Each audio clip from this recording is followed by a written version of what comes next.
Hawak na ng Philippine National Police ang mga pulis na umano'y nagtanim ng droga sa isang grade Batay sa video na ipinakita ni Senator Panfilo Lacson sa pagdinig ng Senado kahapon.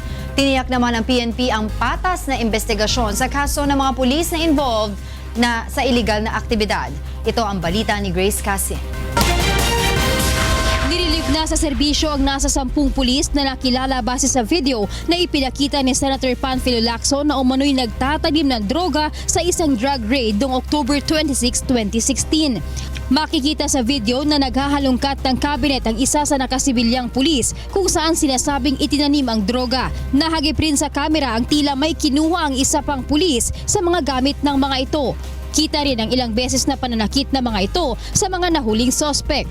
Ayon kay National Capital Region Police Office Director Oscar Albayalde, ang mga naturang pulis ay miyembro umano ng Special Operations Task Group. Sa ngayon ay nasa kustodiya na ng PNP Holding and Accounting Unit o PIHAW ang mga ito.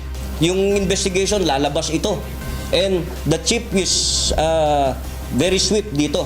Mabilis ang kanyang mga directives dito. And he will never tolerate. Hindi naman kinumpirma ni Albayalde kung ang nasabing video ay kuha sa raid na nangyari sa Makati sa magkaparehong petsa kung saan 51 foreign nationals ang naaresto dahil sa illegal online gaming.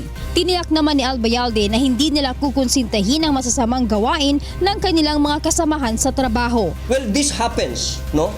These isolated cases, it happened even before. Mas siguro meron pang ganon, di ba? Marami din.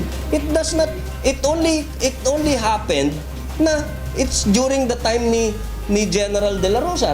Yun lang siguro. But again, ang masama dyan is if you tolerate those things to happen. Grace Casin, UNTV News and Rescue, Camp Crame.